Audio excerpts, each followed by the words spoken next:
Halo, Assalamualaikum warahmatullahi wabarakatuh. Selamat pagi, siang, sore, malam.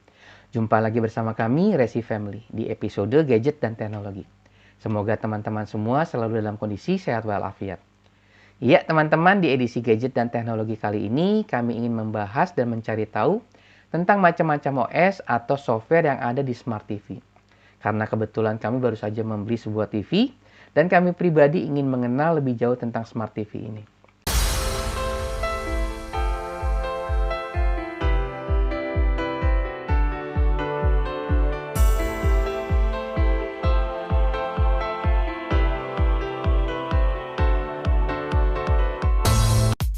Tapi sebelumnya, sekedar disclaimer ya teman-teman, kami bukan ahli dalam bidang Smart TV. Kami hanya sekedar pengguna, pemerhati, dan kalau boleh dibilang kami hanya sekedar penggemar teknologi. Dahulu kala, kalau kita mau membeli TV, yang pertama kita perhatikan adalah brand atau merek. Lalu kemudian adalah hardware-nya. Apakah TV ini akan bertahan lama kalau kita beli dengan kualitas hardware yang dimiliki tentunya. Dulu kita nggak pernah memikirkan software-nya. Tapi zaman sudah berubah.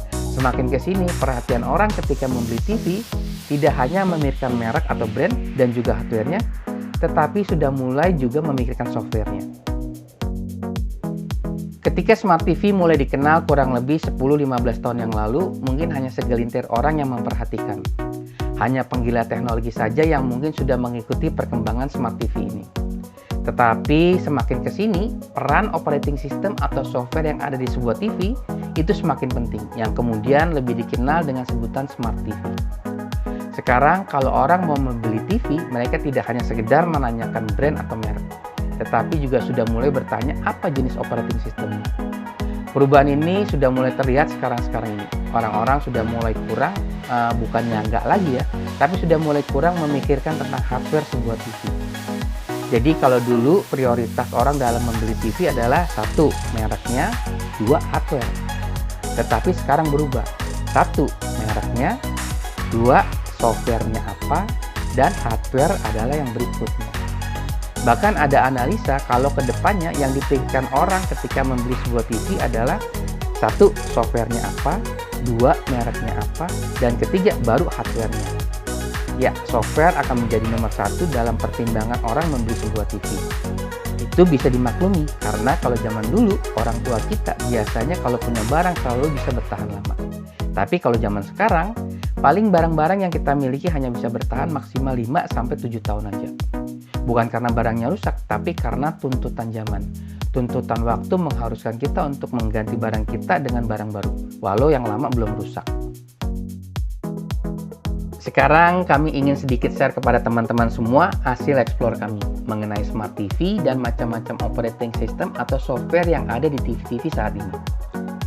Smart TV atau televisi pintar adalah jenis televisi yang sudah dilengkapi dengan operating system yang memungkinkan penggunanya bisa mengakses konten digital seperti aplikasi, game, layanan streaming video karena sudah terhubung dengan internet. Dan berikut ini adalah beberapa contoh sistem operasi Smart TV yang ada saat ini. 1. Android TV. Android TV adalah sistem operasi televisi yang dikembangkan oleh Google dan berbasis Android. Sistem operasi ini dapat ditemukan pada berbagai merek televisi seperti Sony, Sharp, Philips, Toshiba, dan lain-lain. Android TV menawarkan fitur-fitur seperti Google Assistant, Chromecast built-in, dan akses ke Google Play Store untuk mengunduh tambahan aplikasi dan game. Dan berikutnya adalah Tizen. Tizen adalah sistem operasi yang dikembangkan oleh Samsung dan digunakan pada televisi pintar buatan Samsung. Tizen menawarkan fitur-fitur seperti Bixby Voice Assistant dan Screen Mirroring. Sistem operasi ini juga menawarkan akses ke berbagai aplikasi dan layanan streaming video seperti Netflix, Hulu, dan Amazon Prime Video. Berikutnya ada WebOS. WebOS adalah sistem operasi yang dikembangkan oleh LG dan digunakan pada televisi pintar buatan LG. Sistem operasi ini menawarkan akses ke berbagai aplikasi dan layanan streaming video seperti Netflix, Hulu, dan Amazon Prime Video. WebOS juga menawarkan fitur-fitur seperti Magic Remote, Screen Share, dan Voice Recognition. Lalu ada Roku TV. Roku TV adalah sistem operasi televisi yang dikembangkan oleh Roku. Sistem operasi ini digunakan pada televisi pintar buatan merek seperti TCL, Hisense, dan Sharp. Roku TV menawarkan akses ke berbagai aplikasi dan layanan streaming seperti Netflix, Hulu, dan Amazon Prime Video. Roku TV juga menawarkan fitur-fitur seperti Roku Channel dan Private Listening. Kemudian ada Fire TV. Fire TV adalah sistem operasi televisi yang dikembangkan oleh Amazon dan digunakan pada televisi pintar buatan Toshiba dan Insignia. Sistem operasi ini menawarkan akses ke berbagai aplikasi dan layanan streaming seperti Netflix, Hulu, dan Amazon Prime Video. Fire TV juga menawarkan fitur-fitur seperti Alexa Voice Remote dan Picture in Picture. Lalu ada juga VIDA. VIDA adalah sistem operasi televisi yang dikembangkan oleh Hisense. Tapi saya pernah lihat kalau sistem operasi ini juga dipergunakan oleh TV Toshiba. Sistem operasi VIDA ini menawarkan akses ke berbagai aplikasi dan layanan streaming seperti Netflix, Hulu, dan Amazon Prime Video. VIDA juga menawarkan fitur-fitur seperti Remote Now dan Any Viewcast. Teman-teman, kesimpulannya adalah ada banyak pilihan sistem operasi Smart TV yang tersedia di pasaran saat ini, masing-masing dengan kelebihan dan kekurangannya sendiri-sendiri. Namun semuanya memiliki tujuan yang sama, yaitu memberikan pengalaman menonton televisi yang menarik, cerdas, fun, dan terhubung dengan internet. Dan kalau teman-teman perhatikan, sebenarnya fitur-fitur yang ditawarkan oleh semua sistem operasi TV itu sepertinya mirip-mirip aja. Pada umumnya mereka menawarkan 1. Voice command, yaitu memberikan perintah suara ke TV. Kedua, casting, yaitu menampilkan layar device lain ke TV. Dan aplikasi-aplikasi streaming video dan game. Itulah yang secara umum ada di setiap operating system TV, walau masing-masing menggunakan nama-nama yang berbeda. Nah, cuma kenapa mereka membuat sistem operasinya masing-masing? Kenapa nggak pakai satu sistem operasi aja? Mungkin ini pertimbangan bisnis atau pertimbangan kompatibilitas atau pertimbangan lainnya, nggak tahu juga ya. Seperti misalnya, kenapa Samsung harus repot-repot membuat sistem operasinya sendiri, yaitu sistem operasi TV Tizen. Mungkin karena mereka ingin TV-nya bisa smooth terkoneksi dengan ekosistem Samsung lainnya, seperti HP Samsung, smartwatch Samsung, laptop Samsung, atau lain-lainnya. Begitu juga LG, kenapa mereka membuat sistem operasinya sendiri, yaitu WebOS. Dan semuanya itu yang mungkin membuat kita sedikit bingung, karena harus memilih sistem operasi mana yang bagus. Dan yang mungkin lebih membingungkan lagi, ternyata semua brand TV yang ada tidak terpaku hanya kepada satu operating system saja. Misalnya Toshiba.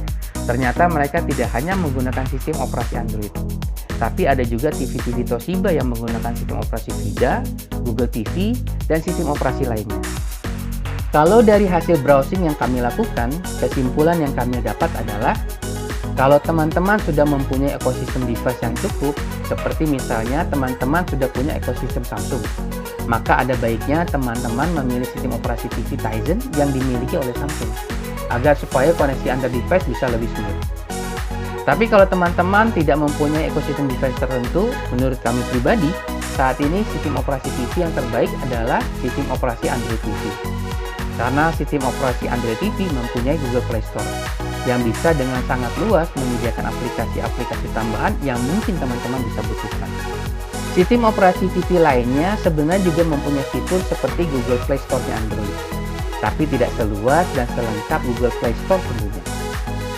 Dan sedikit informasi, kalau sistem operasi Android TV sejak tahun 2020 sudah dihentikan pengembangannya oleh Google, dan selanjutnya digantikan oleh sistem operasi Google TV.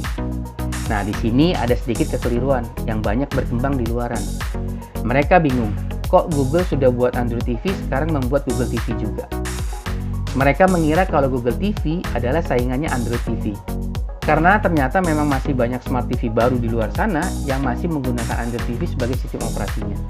Padahal, Google sudah mengeluarkan sistem operasinya yang baru, yaitu Google TV. Jadi ya saran kami, kalau sekarang ini teman-teman ingin membeli Smart TV, TV dengan sistem operasi Google TV menurut kami pribadi adalah pilihan yang lebih baik. Ya teman-teman, sepertinya sekian dulu pembahasan kita kali ini mengenai macam-macam sistem operasi yang ada pada Smart TV saat ini. Mungkin nanti kami akan membuat video yang membahas lebih dalam mengenai masing-masing sistem operasi TV tersebut, supaya kami pribadi pun bisa mengenal lebih jauh TV yang baru saja kami beli. Oke teman-teman, sekian dulu sharing kami kali ini, semoga bermanfaat. Dan jangan lupa juga tonton video kami lainnya. Sampai jumpa, wassalamualaikum warahmatullahi wabarakatuh.